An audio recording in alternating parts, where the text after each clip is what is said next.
Hello ನಮಸ್ಕಾರ. ನಾನು ನಿಮ್ಮ ಸ್ಪರ್ಶಾ ಗೌಡ. ಯಾರೆಲ್ಲ ಇನ್ನು ಕಾಮನಬಿಲ್ಲು ಕಥಾಗುಚ್ಛ ಯೂಟ್ಯೂಬ್ ಚಾನಲ್ಗೆ ಸಬ್ಸ್ಕ್ರೈಬ್ ಆಗಿಲ್ವೋ ಕೂಡಲೇ ಸಬ್ಸ್ಕ್ರೈಬ್ ಆಗಿ. ಕತೆ ಇಷ್ಟ ಆದರೆ ಶೇರ್ ಮಾಡಿ, ಲೈಕ್ ಮಾಡಿ ಹಾಗೂ ಕಮೆಂಟ್ ಮಾಡಿ.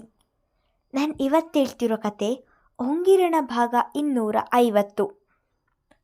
ಶರದಿ ಮೇಲೆ ಗದರಿ ಹೊರಬಂದವನು ಸೋಫಾ ಮೇಲೆ ಕುಳಿತು, ಶರದಿ, ಮಗುವಿನ ಮೇಲಿನ ಆಸೆಯಿಂದ ನಿನ್ನ ಸಂತೋಷವನ್ನು ಯಾಕೆ ಹಾಳು ಮಾಡಿಕೊಳ್ಳುತ್ತಿದ್ದೀಯಾ ಎಂದು ನನಗೆ ತಿಳಿಯುತ್ತಿಲ್ಲ. ಇದರಿಂದ ನಿನ್ನ ನೆಮ್ಮದಿಯ ಜೊತೆಗೆ ನನ್ನ ನೆಮ್ಮದಿಯೂ ಕೂಡ ಹಾಳಾಗುತ್ತಿದೆ ಎಂದು ಯೋಚಿಸುತ್ತಾ ಕುಳಿತನು. ಮಗ ಬೇಸರದಲ್ಲಿ ಕುಳಿತಿರುವುದನ್ನು ಅರಿತ ಸ್ಪಂದನ ಅವರು ಅವನ ಪಕ್ಕ ಕುಳಿತು, ಧನು, ಯಾಕೆ, ಏನಾಯಿತು, ಯಾಕೆ ಹೀಗೆ ಡಲ್ಲಾಗಿದ್ದೀಯಾ ಎಂದರು. ಮಮ್ಮಿಗೆ ಶರದಿ ವಿಷಯ ಹೇಳಬೇಕು ಎಂದುಕೊಂಡನು. ನಂತರ ಬೇಡ, ಹೇಗಾದರೂ ಮಾಡಿ ನಾನೇ ಅವಳಿಗೆ ತಿಳಿ ಹೇಳೋಣ ಎಂದು ಯೋಚಿಸಿದವನು, ಏನಿಲ್ಲ ಮಮ್ಮಿ, ಆಫೀಸ್ನಲ್ಲಿ ಸ್ವಲ್ಪ ವರ್ಕ್ ಜಾಸ್ತಿ ಇತ್ತು, ಹಾಗಾಗಿ ಸ್ಟ್ರೈನ್ ಆಗಿದೆ ಎಂದು ಸುಳ್ಳು ಹೇಳಿದ್ದನು. ಸ್ಟ್ರೈನ್ ಮಾಡಿಕೊಂಡು ಕೆಲಸ ಮಾಡು ಎಂದು ಹೇಳಿದವರು ಯಾರು? ಶ್ರೇಯ ಜೊತೆಯಲ್ಲಿ ಇರುವಾಗ ನಿನಗ್ಯಾಕೆ ಟೆನ್ಷನ್ ಎಂದರು. ಅವರ ಮಾತಿಗೆ ಏನೂ ಮಾತನಾಡದೆ ಸುಮ್ಮನಾದನು.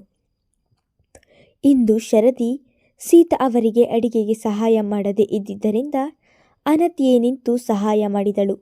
ಅಡಿಗೆ ಆದ ಮೇಲೆ ಸೀತಾ ಅವರು ಎಲ್ಲವನ್ನು ಡೈನಿಂಗ್ ಟೇಬಲ್ ಮೇಲೆ ಜೋಡಿಸಿದರೆ ಅನತಿ ಎಲ್ಲರನ್ನು ಊಟಕ್ಕೆ ಕರೆದು ಬಂದಿದ್ದಳು. ಎಲ್ಲರೂ ಡೈನಿಂಗ್ ಟೇಬಲ್ ಮೇಲೆ ಊಟಕ್ಕೆ ಕುಳಿತಿದ್ದರೆ ಶರದಿ ಇನ್ನೂ ಬಂದಿಲ್ಲದೆ ಇರುವುದನ್ನು ನೋಡಿ, ಅನತಿ, ಶರದಿಯನ್ನು ಕರೆದು ಬರಲಿಲ್ಲವಾ ಎಂದರು ಸ್ಪಂದನ. ಕರೆದೆ ಮಮ್ಮಿ, ಆದರೆ ಅತ್ತಿಗೆಗೆ ಸ್ಟಮಕ್ ಪೇನ್ ಇದೆಯಂತೆ, ಊಟ ಬೇಡ ಎಂದರು ಎನ್ನುತ್ತಿದ್ದ ಹಾಗೆ, ಹಾಸ್ಪಿಟಲ್ಗೆ ಹೋಗೋಣ ಅಂದರೂ ಬೇಡ ಅಂತಾಳೆ, ಯಾಕೋ ಇತ್ತೀಚೆಗೆ ತುಂಬ ಡಲ್ ಆಗಿದ್ದಾಳೆ ಎಂದರು ಸ್ಪಂದನ. ತನ್ನ ಮಾತಿನಿಂದ ಬೇಜಾರು ಮಾಡಿಕೊಂಡಿದ್ದಾಳೆ ಎಂದು ತಿಳಿದವನು, ಸೀತಮ್ಮ, ತಟ್ಟೆಗೆ ಹಾಕಿಕೊಡಿ, ಅಲ್ಲಿಗೆ ಕೊಟ್ಟು ಬಂದು ಆಮೇಲೆ ಊಟ ಮಾಡ್ತೀನಿ ಎಂದು ಕುಳಿತಲ್ಲಿಂದ ಮೇಲೆದ್ದನು. ಸೀತಾ ಅವರು ಹಾಕಿಕೊಟ್ಟ ಊಟದ ತಟ್ಟೆಯನ್ನು ಹಿಡಿದು ಕೋಣೆಗೆ ಹೋದವನು ಮಲಗಿದ್ದವಳ ಬಳಿ ಕುಳಿತು ಶರು ಎಂದನು. ಅವನ ಮಾತಿಗೆ ಕಣ್ಣು ಬಿಟ್ಟು ಹಾಗೆ ಸುಮ್ಮನೆ ಉಳಿದಳು. ಊಟ ಬೇಡ ಎಂದಂತೆ ಇಲ್ಲಿಗೆ ತಂದಿದ್ದೇನೆ, ಎದ್ದೇಳು ಊಟ ಮಾಡು ಎಂದರೆ ನನಗೆ ಬೇಡ ಎಂದಳು. ಶರದಿ, ನನಗೂ ಗೊತ್ತು ನನ್ನ ಮಾತಿನಿಂದ ನಿನಗೆ ಬೇಸರವಾಗಿದೆ ಅಂತ. ನಾನು ಹಾಗೆ ಮಾತನಾಡಬಾರದಿತ್ತು, ಕೋಪದಲ್ಲಿ ಹಾಗೆ ಮಾತನಾಡಿದೆ. ನೀನು ಈ ರೀತಿ ಇದ್ದರೆ ನನಗೆ ಬಹಳ ಬೇಸರವಾಗುತ್ತದೆ, ಎದ್ದು ಊಟ ಮಾಡು ಎಂದನು. ಅವನ ಮಾತು ಕೇಳಿ ಎದ್ದು ಕುಳಿತವಳು, ನಾನು ಕೇಳಬಾರದ್ದು ಏನು ಕೇಳಿದೆ ಎಂದು ಆ ರೀತಿ ಕೋಪದಲ್ಲಿ ಮಾತನಾಡಿದೆದನು. ಮಗು ಬೇಕು ಎಂದು ಆಸೆ ಪಡುವುದು ತಪ್ಪಾ? ಯಾಕೆ? ತಂದೆಯಾಗಬೇಕು ಎನ್ನುವ ಹಂಬಲ ನಿನಗಿರುವುದಿಲ್ಲವಾ ಎಂದಳು. ಇಲ್ಲ ಎಂದು ಹೇಗೆ ಹೇಳಲಿ ಶರದಿ, ನನಗೂ ಕೂಡ ತಂದೆಯಾಗಬೇಕು ಎನ್ನುವ ಹಂಬಲ ಇದೆ. ಹಾಗಂತ ಇನ್ನೂ ಸ್ವಲ್ಪ ದಿನ ವೆಯ್ಟ್ ಮಾಡುವುದು ಬಿಟ್ಟು ಈಗಲೇ ಹಾಸ್ಪಿಟಲ್ಗೆ ಹೋಗೋಣ ಎಂದರೆ ಹೇಗೆ ಹೇಳು? ಸರಿ, ನೀನು ಹೇಳಿದ ಹಾಗೆ ನಿನ್ನನ್ನು ಹಾಸ್ಪಿಟಲ್ಗೆ ಕರೆದುಕೊಂಡು ಹೋಗುತ್ತೇನೆ, ಆದರೆ ಈಗಲ್ಲ, 6 ತಿಂಗಳು ಬಿಟ್ಟು. ನಿನಗೆ ಒಪ್ಪಿಗೆಯಾ ಎಂದನು. ಅವನ ಮಾತು ಕೇಳಿ ಸಮಾಧಾನವಾದಂತಾಯಿತು ಅವಳಿಗೆ. ತುಟಿ ಅರಳಿಸಿದವಳು ಆಯಿತು ಎಂದಳು. ಉಫ್, ಮಕ್ಕಳನ್ನು ಬೇಕಾದರೂ ಸಮಾಧಾನ ಮಾಡಬಹುದು, ಆದರೆ ನಿನ್ನನ್ನು ಸಮಾಧಾನ ಮಾಡಲು ಆಗುವುದಿಲ್ಲ ನೋಡು ಎನ್ನುತ್ತಿದ್ದ ಹಾಗೆ ಅವನ ಮಾತಿಗೆ ಮುಖ ಊದಿಸಿದವಳು, ನಾನು ಅಷ್ಟು ಹಠ ಮಾಡ್ತೀನಾ ಎಂದಳು. ಇಲ್ಲಮ್ಮ, ನೀನು ಹಠವನ್ನೇ ಮಾಡುವುದಿಲ್ಲ, ಈಗ ಊಟ ಮಾಡು ಎಂದು ಅನ್ನ ಕಲಸಿ ತಾನೇ ತುತ್ತಿಡಿದನು.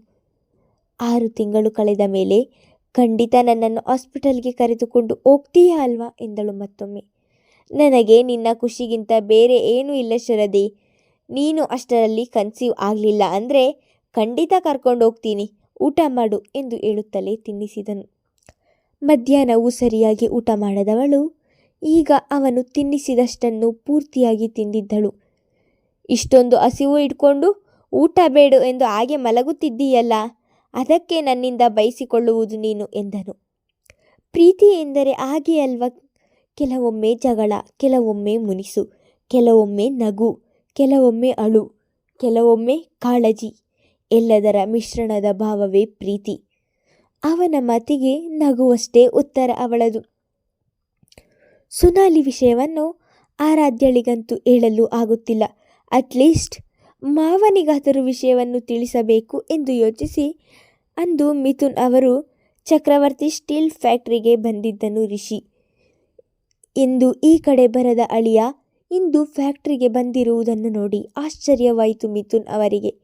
ರಿಷಿ, ಇದೇನು ಸಡನ್ನಾಗಿ ಬಂದಿದ್ಯಾ? ಬಾ ಕುಳಿತುಕೋ ಎಂದು ತಮ್ಮ ಮುಂದಿದ್ದ ಕುರ್ಚಿಯ ಕಡೆ ಕೈ ತೋರಿಸಿದರು. ನಿಮ್ಮ ಬಳಿ ಒಂದು ವಿಷಯ ಮಾತನಾಡಬೇಕಿತ್ತು ಮಾವ, ಹಾಗಾಗಿ ಬಂದೆ ಎನ್ನುತ್ತಿದ್ದ ಹಾಗೆ ಕಂಪನಿಯಲ್ಲಿ ಏನಾದರೂ ತೊಂದರೆಯಾ ಎಂದರು ಗಾಬರಿಯಲ್ಲಿ. ಇಲ್ಲ ಮಾವ, ಕಂಪನಿಯೆಲ್ಲ ಚೆನ್ನಾಗಿಯೇ ನಡೆಯುತ್ತಿದೆ. ನಾನು ಬೇರೆ ವಿಷಯ ಮಾತನಾಡಬೇಕಿತ್ತು ಎಂದನು. ಅದೇನು ಹೇಳು ಎನ್ನುತ್ತಿದ್ದ ಹಾಗೆ ಮಾವ, ಅದು ಅತ್ತೆ ಎಂದವನು. ಸೊನಾಲಿ ಅತ್ತೆ ಎಂದನು. ರಿಷಿ, ಸೊನಾಲಿಯ ವಿಷಯ ಯಾಕೆ ಮಾತನಾಡುತ್ತಿದ್ದೀಯಾ ಎಂದರು ಗೊಂದಲದಲ್ಲಿ. ಮಾವ, ಈ ವಿಷಯವನ್ನು ನಿಮಗೆ ಹೇಗೆ ಹೇಳಬೇಕು ಎಂದು ತಿಳಿಯುತ್ತಿಲ್ಲ. ನನಗೂ ಇತ್ತೀಚೆಗಷ್ಟೇ ಈ ವಿಷಯ ತಿಳಿಯಿತು. ಅವರಿಗೆ ಬ್ರೈನ್ ಟ್ಯೂಮರ್ ಇದೆಯಂತೆ. ಡಾಕ್ಟರ್ ಹೇಳುವ ಪ್ರಕಾರ ಇನ್ನೊಂದು ತಿಂಗಳು ಬದುಕುವುದೇ ಹೆಚ್ಚು ಎನ್ನುತ್ತಿದ್ದ ಹಾಗೆ ಮಿಥುನ್ ಅವರಿಗೆ ಆಘಾತವಾದಂತಾಯಿತು. ಎಷ್ಟೇ ಆದರೂ ಮೊದಲು ಪ್ರೀತಿಸಿದ ವ್ಯಕ್ತಿ ಅವಳು. ಈಗ ಅವರು ದೂರವಿದ್ದಾರೆ ಎಂದ ಮಾತ್ರಕ್ಕೆ ಮೊದಲ ಪ್ರೀತಿಯನ್ನು ಬೇರು ಸಮೇತ ಕಿತ್ತು ಒಗೆಯಲು ಆಗುವುದಿಲ್ಲ. ಈಗ ಮಿಥುನ್ ಅವರಿಗೆ ಸೊನಾಲಿಯ ಮೇಲೆ ಪ್ರೀತಿ ಇಲ್ಲದಿದ್ದರೂ ಸಹ ಮನುಷ್ಯತ್ವ ಎನ್ನುವುದು ಒಂದು ಜೀವಂತವಾಗಿ ಇದೆ ಅವರಲ್ಲಿ. ರಿಷಿ, ಏನು ಹೇಳ್ತಿದ್ದೀಯ ನೀನು ಎಂದು ನಂಬದಾದವರಂತೆ ಕೇಳಿದರು.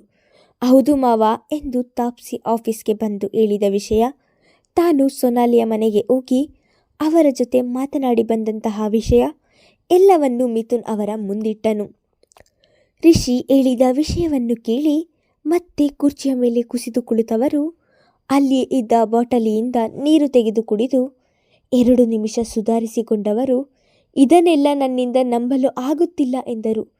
ಹೌದು ಮಾವ, ಕೆಲವೊಂದು ವಿಷಯಗಳನ್ನು ನಂಬಲು ಕಷ್ಟವಾದರೂ ಸಹ ನಂಬಲೇಬೇಕಾದಂತಹ ಪರಿಸ್ಥಿತಿ ಬರುತ್ತದೆ.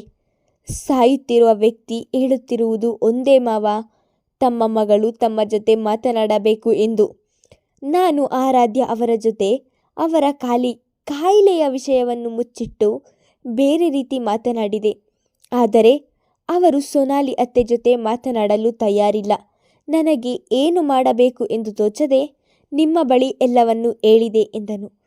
ಮಿಥುನ್ ಅವರು ಮಾತನಾಡದೇ ಇರುವುದನ್ನು ನೋಡಿ ತಾನೇ ಮಾತನ್ನು ಮುಂದುವರಿಸಿ, ಮಾವ, ನೀವೇ ಏನಾದರೂ ಮಾಡಿ ಆರಾಧ್ಯ ಅವರ ಜೊತೆ ಮಾತನಾಡುವ ಹಾಗೆ ಮಾಡಬೇಕು ಎಂದನು.